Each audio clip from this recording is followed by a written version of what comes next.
daripada darah haid lah, daripada itulah, daripada ini. Tapi ulama-ulama Islam daripada awal lagi, Imam Ghazali, dia baca kitab dia. Imam Ghazali meninggal dah 1000 tahun lebih daripada kita. Hampir 1000 tahun lah. Tahun 500 Hijrah, sekarang ni kita ada 1436 kan. 1436 Hijrah, bermakna dah hampir 1000 tahun dah dia meninggalkan kita. Pada 1000 tahun lepas Imam Ghazali dah sebut dah manusia ni jadi daripada air benih lelaki dan perempuan beriman kepada ayat Al-Quran yang diturunkan oleh Allah Subhanahu wa taala. Sekarang ini apa yang membuktikan ayat ini? Sains.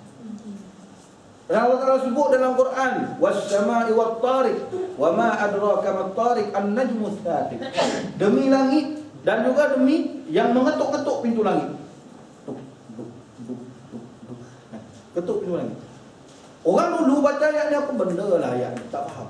Tapi para ulama Islam mereka kata dah Tuhan sebut macam tu, kami beriman ada benda yang mengetuk langit. Apa dia? An-najmu ats-tsaqib kata Allah. Wa ma adraka mat-tariq. Kamu tahu tak apa maksud apa benda yang mengetuk-ketuk pintu langit tu? Allah kata bintang yang ada dua cahaya di ujung dan dia berputar-putar, cahaya itu bila sampai dia akan bunyi tuk tuk tuk tuk tuk. Sahabat-sahabat, ada satu bintang yang besarnya lebih besar daripada matahari. Cahayanya tu dapat sampai ke bumi ni boleh sampai, dan cahayanya bila sampai bunyi. Tak tahulah nama apa panggil nama dalam sains, tapi Allah Taala sebut awal dalam Al-Quran. Cuma nak bagi tahunya Al-Quran itu dia sesuai pada setiap masa. Sebab itulah nak tahu dengan tak nak tahu, nak kaji dengan tak nak kaji je. Sebab tu ramai orang masuk Islam dengan sebab apa? Sebab mengkaji Al-Quran. Okey ya? Mengkaji Al-Quran. Kita boleh menambahkan keimanan kita kalau kita nak meningkatkan ilmu tentang Al-Quran. Jadi sebab itu kita kena belajarlah. Kena belajar, jangan kita rasa cukuplah dengan apa yang kita maknanya kita tak kaji soal oleh Tuhan dah. Kita kaji soal oleh Allah Taala kalau kita tinggalkan ilmu agama. Sebab kita panggil agama ini mesti diperjuangkan. Mesti diperjuangkan. Dan kalau kita tak perjuangkan dia, kita berdosa semua. Tu je, kita tak nak berdosa. Benda yang haram kalau dibiarkan lama-lama jadi biasa. Benda yang haram kalau dibiarkan lama-lama jadi biasa, dan benda yang tak haram pula jadi luar biasa. Sekarang ini contohlah, benda yang berlaku teruk dekat Malaysia, kapal contohnya. Kapal tu haram hukumnya dari syarak memang haram. Tetapi oleh kerana dah jadi biasa, akhirnya budak-budak ataupun pelajar-pelajar yang tak kapal pula jadi luar biasa. Jadi itulah dia, benda haram kalau dibiarkan, dia jadi lagu tu lah. Jadi sebab itu sahabat-sahabat, dia kena diberitahu, kena cakap benda ni salah. Kalau kita biarkan, biarlah dia mak bapak dia yang lahirkan dia, aku apa dah, anakku bukan bagi duit pun kat dia bulan-bulan. Ataupun orang kena marah sekali, kita tegur orang marah sekali, terus berhenti. Tak, tegur biar berulang-ulang kali. Manalah tahu kali ke-10 kita tegur tu terasa dari hati dia ni betul sungguh kot. Jadi sebab tu kena tegur, jangan biar orang marah, biarkan marah tak apa. Kita memaafkan orang yang marah kita tinggalkan perbalahan daripada berbalah dengan orang yang kita tegur benda betul, tapi dia nak berbalah dengan kita tinggalkan. Nampak macam mana dia nak berbalah, tapi kita bagi tahu benda tu benda betul. Dan kita doa kat dia, moga-moga Allah Taala lembutkan hati dia. Manalah tahu satu hari dia boleh terima apa yang kita nak sampaikan ini. Jadi itu at-tajaddud mana ni? Dah faham. At-tajaddud. Kemudian tu saya satu contoh lah, yang lain baca sendiri. Sebab kita masa terlalu pendek, jadi takut tak habis baca laju-laju itu lah. Mana dia? Muka surat 10. Seimbang tu. Tu. Seimbang. At-tawazun bainal maddati war ruh. Maknanya seimbang. Dia baca terbalik tu lah. Dia tulisan Arab dia tu terbalik daripada belakang baca ni. Bukan baca daripada warruh al-maddah baina tawazun tu dia jadi bahasa clean. Jadi at-tawazun bainal maddati war ruh. Seimbang di antara material dan spiritual. Itu Islam. Islam ni okey. Sahabat-sahabat, ada orang dia bertanya, Ustaz, kalau saya ikhlas, saya buat kerja, adakah salah kalau saya ambil gaji? Ada orang tanya macam tu. Jadi saya dah ikhlas buat kerana Allah, kalau saya ambil gaji, adakah saya jadi tidak ikhlas? Sebenarnya berpemikiran macam tu salah. Kita ikhlas, gaji kita ambil bukan berarti kita tidak ikhlas. Bukan bererti kita tidak ikhlas. Sebab apa? Allah Subhanahu Wa Taala jadikan kita di dunia sebagai khalifah. Nak jadi khalifah, kena nak takbir dunia ni, kita perlu ada keperluan. Nak dapatkan keperluan, kena ada duit. Nak dapat duit, kena kerja. Kerja kena ikhlas, baru dapat pahala. Pahala kerja tu ibadat. Boleh faham tak? Jadi duit itu kita panggil adalah keperluan yang kita dapat melalui ibadah yang kita buat. Tak ada. Dia tidak menjadi, orang panggil apa? Tidak membatalkan ibadah kita. Boleh faham? Tidak membatalkan ibadah kita. Bahkan kita dapat duit itu, itulah dia keperluan untuk kita nak takbir dunia ni. Nak dapat pakaian, nak dapat makanan, nak dapat kenderaan, nak dapat rumah, nak dapat semua benda tu, kita perlu kepada benda tadi lah, keperluan tadi, madiyah ni. Dan juga kita tak boleh tinggal soal akhirat. Allah Subhanahu Wa Taala jadikan dunia dan akhirat ini dua benda yang seiring. Ada orang kata seimbang. Saya kata seimbang tu salah. Sebab kalau seimbang ni 50-50. Tak. Dia bukan seimbang, dia kena jalan selari. Dunia itu penting kerana adanya akhirat. Boleh faham kan? Dunia itu penting kerana adanya akhirat. Sebab itu para ulama membuat satu perumpamaan yang cukup cantik tentang dunia dan akhirat ini. Mereka mengatakan dunia itu ibarat galah dan akhirat itu ibaratnya buah. Boleh faham? Kalau kita tak ada galah, macam mana kita nak ambil buah? Dan kalau kita maknanya ada galah tak ambil buah, apa guna adanya galah? Boleh faham? Pun simpan galah penuh kat rumah, nak buat apa? Jadi sebab itu kita panggil, kita kena biar jalan seiring. Kalau nak hurai pasal Allah ni secara panjang lebar, panjang masalah kerja nak jadi ibadat, saya takut habis cerita tu je. Tak, kita habis cerita kita. Tak apa, insya-Allah kita akan cerita di waktu-waktu yang akan datang kalau panjang umur lah. Tak panjang umur, insya-Allah boleh cari orang lain tu ceritakan bagaimana kerja nak jadi ibadah. Ataupun saya cerita sekali lalu lah, ada 6 syarat nak menjadikan kerja buat kita jadi ibadah. 6 syarat. Esok jadi doktor, esok kena tahu lah benda ni. 6 syarat ni. 6 syarat ni. Allah Subhanahu Wa Taala maknanya kita panggil, kita nak dapat pahala daripada Allah, kita kena tahu 6 syarat. Yang pertamanya niatnya ikhlas. Maknanya niat buat kerja kerana Allah. Kemudian buat kerja nak cari rezeki yang halal, nak tampung keluarga, nak tampung anak-anak, nak tampung diri sendiri. Itu semua niat kita bekerja. Tapi yang penting sekali kerana Allah Subhanahu Wa Taala. Supaya Allah Taala redha buat kerja ni, Tuhan tolonglah. Inilah dia jalan hidup, maknanya seperti mana yang telah ditetapkan kepada saya. Saya jadi doktor, ada ustazah ni. Ustaz kan kat sini kan. Itulah maknanya tugas ataupun jalan hidup yang telah Allah Taala tetapkan kepada saya. Saya nak jadikan jalan hidup ini ataupun pekerjaan saya ini, tikar sejarah saya, nak jadikan ibadah saya. Sebab apa? Dalam hidup paling banyak sekali kita buat kerja lah. Duduk kat hospital 10 jam, 20 jam, tak tahu berapa jam. Jadi di situ maknanya kita kata kita nak pahala 20 jam yang kita duduk kat hospital tu. Banyak sangat 20 jam tu kan, mati je orang sakit. Doktor station, berasak kalau doktor, orang sakit, berasak kepala. Okey kan? Tapi nak bagi tahu yang pertama ikhlas niat. Ikhlas niat ni tak ada siapa nampak, Allah je tahu. Kita jangan berfikir kata aku nampak dia ni muka tak ikhlas tu. Tak boleh. Tak boleh. Sebab ikhlas ni rahsia. Hatta kita pun tak tahu kita ikhlas ataupun tidak. Kita pun tak tahu diri kita ni ikhlas tu, tak boleh kita nak kata ini. Tu sebab tu para ulama dia kata makruh kalau kita kata ini sumbangan ikhlas dia saya. Sebab ikhlas ni benda tak tahu. Kita buat baik bukan kerana kita ikhlas, tapi buat baik kerana itulah usaha untuk kita mendapatkan ikhlas. Boleh faham kan? Kita buat baik bukan kerana ikhlas, tapi buat baik itu usaha. Sebab tu Allah suruh kita buat baik. Jangan ada orang kata saya tak boleh buat baik Ustaz kalau saya tak ikhlas. Oh, ini orang hebat. Dia telah ditipu oleh syaitan. Sebenarnya tak tahu ikhlas tu bila. Jadi ikhlas ni benar rahsia, dan kita buat baik itu usaha kita untuk ikhlas. Moga-moga ini ikhlas. Moga-moga Allah terima perbuatan ini. Kemudian yang kedua, mestilah perbuatan ataupun kerja yang kita buat itu sah di sisi syariat. Jadi doktor, jadi ustazah, memang inilah dua kerja yang cukup mulia lah. Kita kata ada dalam bumi ni. Doktor ni antara orang yang paling dihormati lah. Ustazah, ustaz, doktor. Ini kerja orang. Mana ada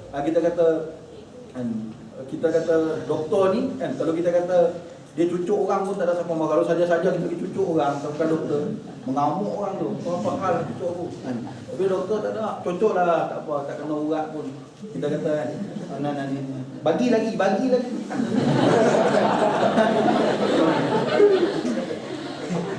Salah tu doktor kat sini tu. Jadi kisah di syariat mesti benda ni kita panggil benda yang tidak dilarang oleh Allah Subhanahu wa taala. Kemudian yang ketiga, pelaksanaan kena betul. Jangan sambil kerja curi tulang. Jangan sambil kerja tuang-tuang, maknanya lagi daripada tanggungjawab. Atau tak boleh. Yang ni orang panggil pelaksanaan tak betul, akhirnya tak jadi ibadah. Tak jadi ibadah.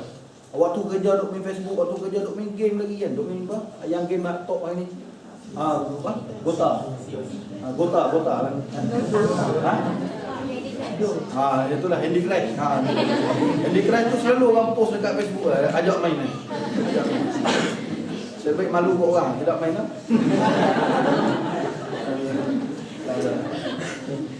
Wang masa kan kalau main lagi dia mesti lama. Jadi daripada tak minat jangan doa asah minat tu. Sebab game ni dia memang macam tu lah. Dia mula memang kita tak tahu tak minat lah. Dah tahu dah tumbuh tanduk siap. Kemudian Allahumma salli ala sayyidina Muhammad. Yang keempatnya mestilah kita panggil buat sehabis baik, seoptimum mungkin. Kita buat kerja nak bagi jadi ibadah, buat bukan hanya sekadar baik, bahkan lebih daripada baik. Buat bukan hanya sekadar dibayar, buat lebih, dia tak ada limit. Dia panggil unlimit. Buat kerja ni tak mana boleh buat lah, aku akan buat sekadar semampu mungkin. Buat sehabis baik. Ini orang beriman. Nak dapat pahala kena buat sehabis baik lah. Dan itulah orang yang berjaya dalam Islam. Maknanya dia ajar orang Islam ni buat kerja bukan hanya sekadar baik, bahkan lebih daripada baik. Kemudian yang kelimanya, ibadah asas kena jaga. Kena tutup aurat, pakai tudung, pakai elok-elok. Ada hari ni orang bungkus aurat. Betul. Tutup aurat, tutup dah, pakai semua elok, tapi macam nasi lemak. Bonjol. Kita tengok benda ni sebenarnya salah. Dan pakai elok, jangan pakai ketat-ketat sangat. Sebab haram benda tu. Walaupun kita menutup badan kita, tetapi yang sebenarnya yang Nabi sebut itu tanda kita Nabi sebut apa? Nisa'un kasiyatun 'ariyah. Perempuan yang pakai pakaian tapi telanjang. Macam mana pakai pakaian tapi telanjang? Pakai pakaian ketat-ketat. Itu jadi kena jaga elok. Tudung pastikan labuh bawah pada dada. Pakai tudung bagus. Nak cangkuk sana, cangkuk sini, cangkuklah sama mana pun. Tak ada masalah. Tapi yang pasti kena bawah pada dada. Jangan bila cangkuk-cangkuklah sekali semua dekat tengkuk.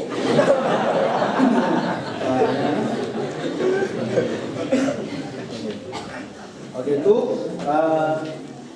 yang lelaki pun sama lah. Lelaki pun sama. Kalau pakai seluar pendek pergi sana sini kan. Tutup aurat.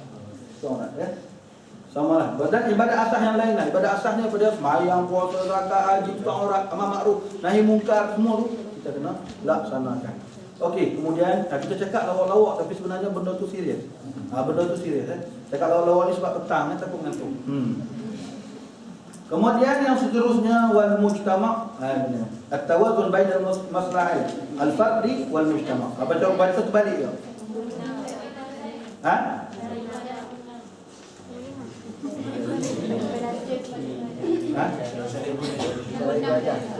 Nombor 6 tak ada?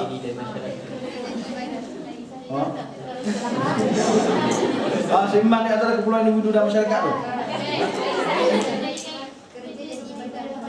Oh, okey. Yang nombor 6 ni natijah. Oh, tak, saya ingat saja je nak tengok.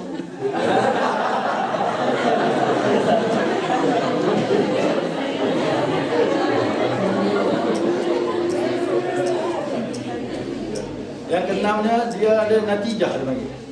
Dia membuahkan natijah yang baik. Natijah ni apa dia? Kalau kita buat kerja, dia ada dipanggil keberkatan. Oh, yang ni penting. Berkat ni sahabat-sahabat, dia nikmat ni banyak. Contohnya lah, ada harta itu nikmat. Tetapi harta yang berkat itu, boleh memberi. Kalau banyak boleh memberi. Kalau sikit cukup. Ini berkat.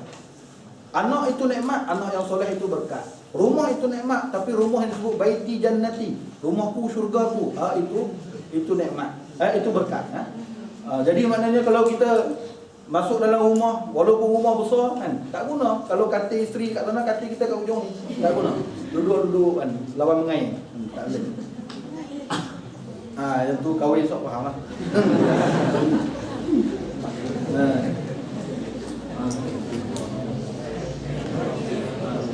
Okay. Jadi natijah itu ialah keberkatan. Maknanya kita dalam hidup ni kita nak senang dan juga kita nak apa? Kita nak tenang. Senang pun nak, tenang pun kita nak. Senang itulah nikmat, tenang itulah berkat. Boleh faham? Tenang ni benda yang tak boleh dibuat-buat. Kadang orang kaya tapi hidupnya tak tenang, anaknya isak dadah macam-macam. Yang tak balik rumah, tak tahu pergi ke mana. Duit banyak tapi apa guna dengan duit itu? Senang saja tapi tenang tak tahu. Saya pernah jumpa ada satu orang kaya, dia datang jumpa dengan saya ni, dia sembang dengan saya kat kedai makan. Dia beritahulah masalah keluarga dia, cerita ni. Dia ceritalah tentang anak dia tak balik rumah dah berapa puluh tahun tak balik. 20 tahun ke berapa tahun anak dia sejak grad daripada universiti tu tak balik rumah. Sebab tak tahulah kita, tapi saya faham daripada cerita dia tu, anak dia ni macam tak puas hati dengan ayah dia yang macam tak boleh terima cara hidup ataupun cara yang anak dia nak. Macam itulah saya faham. Tapi akhirnya tak bahagialah hidupnya. Dan kesianlah kat pakcik tu kan. Saya cuba tenangkan dia tapi itulah. kita mampu tak mampu nak tenangkan. Macam mana nak buat? Ada ramai orang mari cerita masalah tu, masalah ni. Dia nak suruh kita, dia kadang-kadang masalah ada yang kita boleh dengar je. Dan dia orang tanya, ustaz apa pendapat ustaz? Saya tak tahu cakap. Sebab ada masalah yang memang tak boleh diselesaikan. Ada masalah yang kadang-kadang memang tak boleh diselesaikan. Cuma ni kita panggil al-mustasyarul mu'taman, kata Nabi. Orang yang diminta pendapat itu ialah orang yang memberi keamanan pada orang lain. Maknanya memberi ketenangan sikit pada orang. Jadi kita cakaplah sikit-sikit, walaupun kita tak tahu benda tu selesai ke tak masalah. Kita cakap bagi kita macam ni. Oh, dia balik alhamdulillah. Padahal kita pun tahu betul ke tak menjadi. Tapi betul, tapi Nabi sebut macam tu kan. Maknanya orang yang diminta pendapat itu dia kena menjadi orang yang mu'taman, memberi ketenangan, keamanan pada orang lain, bagi tenang sikit orang tu. Okey. Kemudian yang seterusnya, kalau faham, yang keenamnya ialah dia ada natijah dia. Kalau ibadat mesti ada natijah dia. Natijah dia bila ada ketenangan, syukur pada Allah. Dan moga-moga Allah terima ibadat aku tadi. Ibadat kerja tu dia jadi tenang. Okey. Kemudian seimbang di antara keperluan individu dan masyarakat. Ini benda yang diajar dalam syariat Islam. Ataupun itu antara ciri-ciri syariat Islam. Okey nah. Jadi dalam syariat Islam ni kita panggil, kita disuruh membantu jiran, kita disuruh membantu orang yang lemah, kita disuruh maknanya hidup bermasyarakat. Islam dia tak ajar orang kita ni bersatu bukan atas dasar keperluan. Sekarang ni sahabat-sahabat, adik-adik yang saya kasih sekalian ni, kita duduk kat bumi Mesir ni, kita duduk dalam persatuan. Sebab apa kita bersatu? Sebab kita perlu bersatu. Kalau tidak susah kerja kita.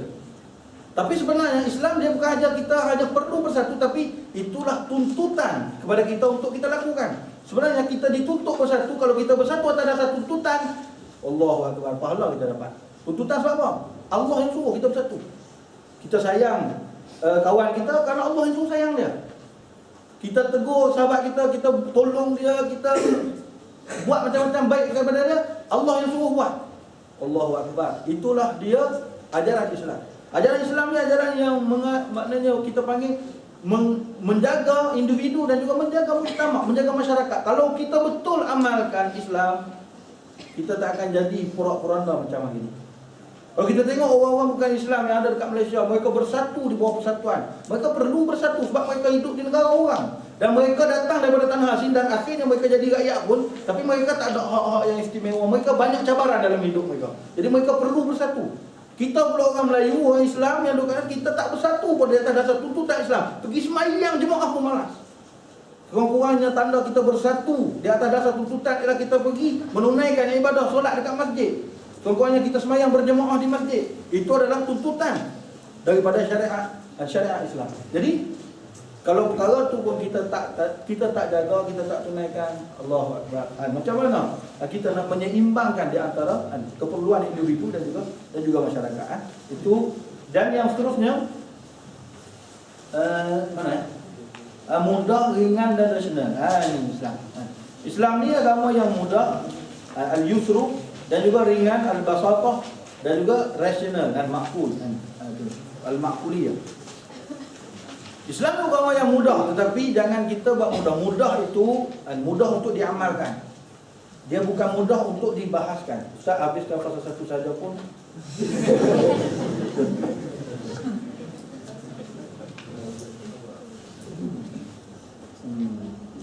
satu saja pun tak apa. InsyaAllah masa sebanyak 10 minit lagi. Okay. Tak apa. Saya kalau habis tu ujung-ujung. Okey ya. Alhamdulillah. Okey. Mudah. Islam ni agama yang mudah untuk diamalkan. Tetapi bukan mudah untuk dibahaskan. Perbahasan tentang Islam biarlah para ulama yang membahaskannya. Dan ada orang dia kata kenapa kita nak kena dengar ulama-ulama ni? Ambil tu lah daripada hadis Nabi, daripada Al-Quran. Ada seorang budak ni kan, dia tak puas hati dengan benda-benda ni, dia pergi jumpa ada seorang syekh, guru. Dia pergi jumpa tu guru, dia datang jauh pergi jumpa tu guru ni, pergi beritahu kata saya sebenarnya tak setuju dengan kita guna pendapat imam tu, imam ni, ulama tu, ulama ni, sedangkan Al-Quran ada depan mata kita. Sedangkan hadis-hadis Nabi ada depan mata kita. Jadi kenapa kita perlu meninggalkan Al-Quran dan juga hadis-hadis Nabi untuk mengikut? Jadi kita tu kan. Dan semangat kan. Orang untuk mengikut. Kadang bersemangat tak tempat. Jadi untuk nak ikut ni. Jadi dia cakap macam tu. Jadi Tok Guru ni dengar senyap. Tok Guru ni kata awak nama apa? Oh, tak bagi tahu nama je dah cakap tu. Nama Abdullah ya. Oh, datang dari mana? Cerita datang. Okeylah. Tak apa, saya sebelum jawab soalan ni saya bagi awak minum air dulu lah. Sebab kan dalam hadis Nabi suruh kita utamakan tetamu ni, antaranya kita hidangkan air, hidangkan makanan daripada nanti diangkat air. Bila isteri guru ni yang bagi air tu, dia bawa pergi ke depan. Kemudian Allah SWT, jangan lari.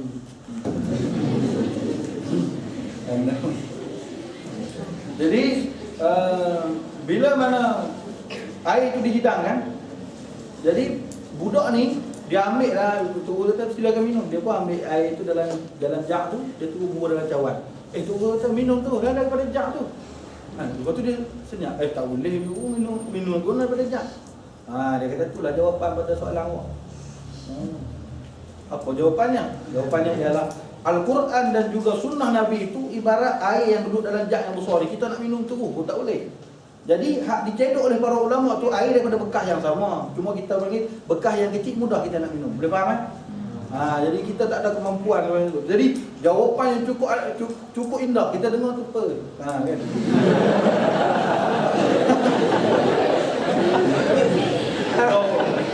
Tengok orang relax kita lupa sendiri.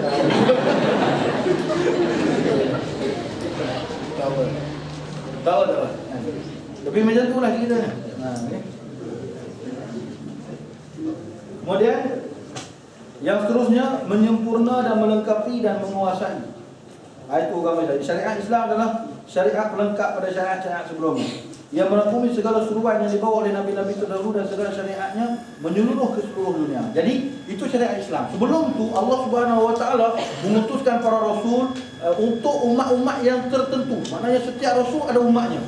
Jadi syariat Islam datang dengan semua syariat yang diutuskan oleh Allah kepada semua para rasul itu. Sebenarnya